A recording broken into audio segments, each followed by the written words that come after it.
अस्सलामुअलैकुम, मैं हूं उमर दराज गोंदल और आप देख रहे हैं मेरा यूट्यूब चैनल। एक जरदारी सब पे भारी, ये नारा बहुत बार आपने ऐवानों में सुना, सियासी जलसों के अंदर सुना, टीवी की स्क्रीनों के ऊपर ये मुलाहिजा किया, लेकिन आज इसका अमली मुजाहिरा हमने इस्लामाबाद के अंदर पीडीएम के इजलास में देख लिया। और जरदारी साहब ने आज अपने तमाम हलीफों हरीफों को चारों शाने चित कर दिया।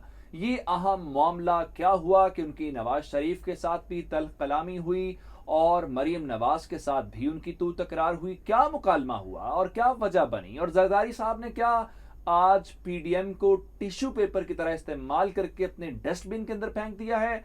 तफसीलन गुफ्तगू होगी। और फिर नवाज शरीफ जो 3 बार इस मुल्क के वजीर आजम रहे हैं, उनको कत्ल कौन करना चाहता है? नवाज शरीफ का कातिल कौन है?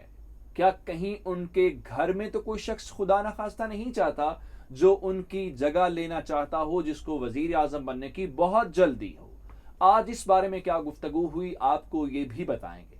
और फजलुर रहमान इतने रंजीदा हुए, इतने दुखी हुए, आज वो आबदीदा आंखों के साथ आए। वो फजलुर रहमान जो 1973 के आइन के मुतालिक हमें बताते हैं, जो हमें बताते हैं कि इमरान खान की हुकूमत नाजायज है, ना लायक है, ना अहल है, और इस किस्म की बहुत सारी बातें करने वाले फजलुर रहमान आज 1.5 से पौने 2 मिनट की गुफ्तगू बमुश्किल कर सके। और उसके बाद मरियम नवाज उनको बुलाती रह गईं और वो बस आए और चले गए और सब लोग उनका रास्ता ही देखते रह गए। बाद में उन्होंने एक और बात की तस्दीक कर दी है कि वो तो इस प्रेस कॉन्फ्रेंस में आना ही नहीं चाहते थे।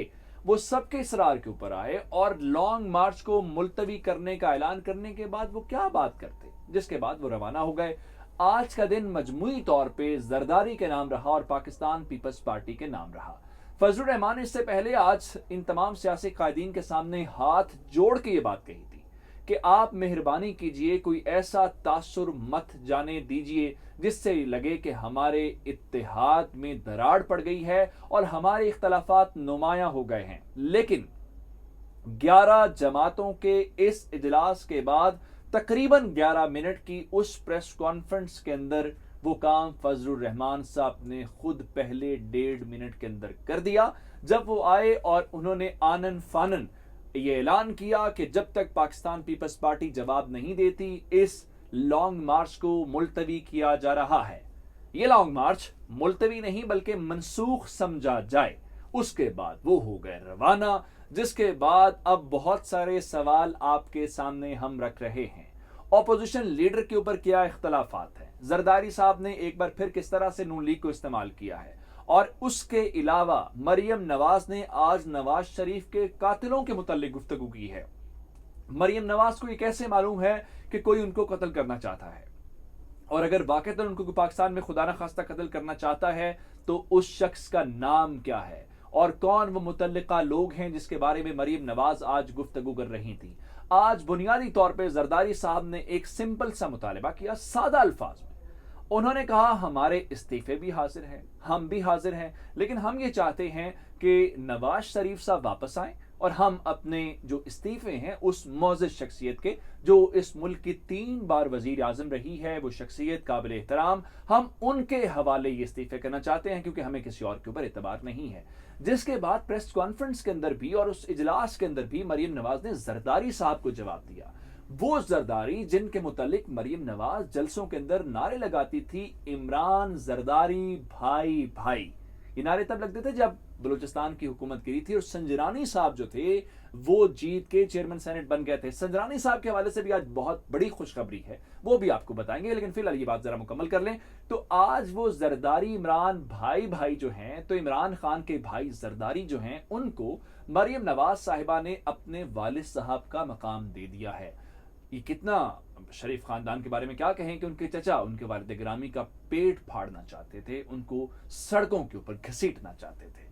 ये सारी कहानी आज जो हुई है, आज बॉडी लैंग्वेज इजलास के दौरान की और प्रेस कॉन्फ्रेंस की खुद एक कहानी थी, उसके बाद किसी एलेबोरेशन की जरूरत नहीं रह जाती। मरियम नवाज साहिबा ने फिर वो जो कहती थी, जिनका क्लिप भी बड़ा आज मशहूर है कि हा हा हा जंग हो गई, लड़ाई हो गई, آج انہوں نے ان سے پوچھا گیا کہ آپ یہ بتائیں کہ اب لانگ مارچ جو 26 مارچ کو ہونا تھا وہ تو ملتوی یا ہم لفظ استعمال کریں منسوخ اپنے پاس ہے کہ ہمیں لگتا ہے یہ عملاً اب منسوخ ہو گیا ہے, ملتوی ہونے کی بات نہیں ہے. اب آپ یہ بتائیں کہ اس کے بارے میں کوئی ڈیٹ پریڈکٹ کر سکتی ہیں, کوئی مستقبل کی پیش گوئی کر سکتی ہیں. تو انہوں نے کہا کہ جب تک جناب آپ اس پیپلز پارٹی کا جواب نہیں آتا ہم اس سلسلے میں کوئی گفتگو نہیں کر سکتے. اس کے علاوہ آج جو بڑا ایک ہمارے سامنے اختلاف سامنے آیا وہ نواز شریف صاحب کی واپسی تھی, جس پر سب سے پہلی تکرار ہوئی زرداری صاحب کی اور نواز شریف صاحب کی. زرداری صاحب نے کہا میاں صاحب واپس آئیں, پارلیمان کے اندر جنگ لڑنی ہے, استعفے دینے ہیں, جیلوں میں جانا ہے, مل کے جاتے ہیں. جس پر مریم نواز نے انہیں کہا کہ ان کو ہم قاتلوں کے حوالے نہیں کر سکتے, اور پریس کانفرنس کے اندر بھی انہوں نے یہ بات کی ہے. انہوں نے کہا نواز شریف صاحب ہمیں زندہ چاہیے, خدا نخواستہ ہمیں اپنے لیڈرز کی ڈیڈ باڈی نہیں چاہیے. اب یہ سوچنے کی بات ہے کہ کیا یہ مریم نواز کی کوئی خواہش ہے کہ وہ نواز شریف کو ریپلیس کرنا چاہتی ہیں, کیونکہ آج انہوں نے کھل کے کہا ہے اگر کوئی نواز شریف سے بات کرنا چاہتا ہے پہلے میرے سے بات کرے, میں نواز شریف کی اور نون لیگ کی نمائندہ ہوں.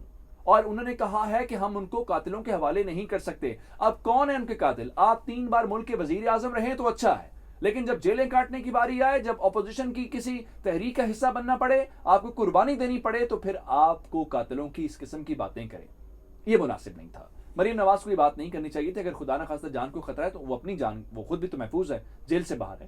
حمزہ شہباز صاحب بھی دوبارہ آ گئے ہیں, شہباز شریف صاحب بھی دوبارہ آ گئے. زرداری صاحب نے ایسی کوئی بات نہیں کی, اور زرداری صاحب نے بھرپور سیاسی پتے کھیلے ہیں. جس گیلانی کو نون لیگ نے ڈسکوالیفائی کروایا تھا, اس گیلانی کی جیت کے لیے ووٹ نون لیگ نے دیے. آج گیلانی نے اس سے بڑا پتہ کھیلا ہے. نون لیگ چاہتی ہے کہ اپوزیشن لیڈر کا جو عہدہ ہے وہ ان کو ملے, اور وہ سعدیہ باسی یا اعظم نذیر تارڑ میں سے کسی کو نامزد کریں, لیکن زرداری نے اس سے ایک اور بڑا پتہ کھیل دیا. انہوں نے کہا جناب اگر آپ چاہتے ہیں کہ اپوزیشن لیڈر کا جو عہدہ ہے وہ اپوزیشن کے پاس, یعنی ان جماعتوں پی ڈی ایم کے اتحاد کو برقرار رکھتے ہوئے ڈیسائیڈ ہو, تو پھر گیلانی کا نام اس سے بہتر کوئی نہیں ہو سکتا. اب آپ اندازہ کریں کہ جس گیلانی کو آپ نے نکالا تھا, جس کا پولنگ ایجنٹ بنے, آپ اس گیلانی کو ووٹ دینے کے لیے آپ کو ایک بار پھر دستخط کرنے پڑیں گے کہ وہ اپوزیشن لیڈر کے اس منصب کے اوپر فائز ہو. پھر آج مریم نواز کی باڈی لینگویج اور مریم نواز کا اس پریس کانفرنس سے فرار ہونا, اور پھر زرداری کو بھی پریس کانفرنس کے اندر جواب دینا, پھر ان سے کہنا زرداری صاحب سے کہ آپ گارنٹی دیتے ہیں کہ وہ پاکستان نواز شریف صاحب آئیں گے اور محفوظ رہیں گے. اس ساری باتوں کے بعد حمزہ شہباز کا آج کے اجلاس میں نہ آنا, مریم نواز کو ان کو انوائٹ نہ کرنا, اور پھر اس کے علاوہ فضل الرحمان صاحب کا پریس کانفرنس چھوڑ کے چلے جانا, گیلانی صاحب کا یہ کہنا کہ کھلا کے یہ ماننا کہ ہم استعفوں کے اوپر تیار نہیں ہیں, اور فضل الرحمان صاحب کا کہنا کہ 9 جماعتیں تیار ہیں, 9 جماعتیں تیار ہیں لیکن پیپلز پارٹی کو اختلافات ہیں. یہ باتیں سچ ثابت ہوئی عمران خان کی. انہوں نے کہا تھا یہ استعفے نہیں دیں گے, شیخ رشید کی باتیں درست ثابت ہوئیں, اور عمران خان نے کہا آپ استعفے دینا چاہتے ہیں, کل دینا چاہتے ہیں, آج دیں, ہم اجلاس بلائیں گے اور ہم اجلاس دلاتے رہیں گے, اور جو نشستیں خالی ہوں گی وہاں پہ ہم الیکشنز کروا دیں گے. تو آج عملی طور پہ پی ڈی ایم کا الوداعی اجلاس تھا, اور اس الوداعی اجلاس کے اندر 11 منٹ کی پریس کانفرنس نے 11 جماعتوں کی کہانی کا دی اینڈ کر دیا ہے. آپ سے گزارش کریں گے کہ ہمارا یوٹیوب چینل ضرور سبسکرائب کیجیے. آپ کا بہت شکریہ.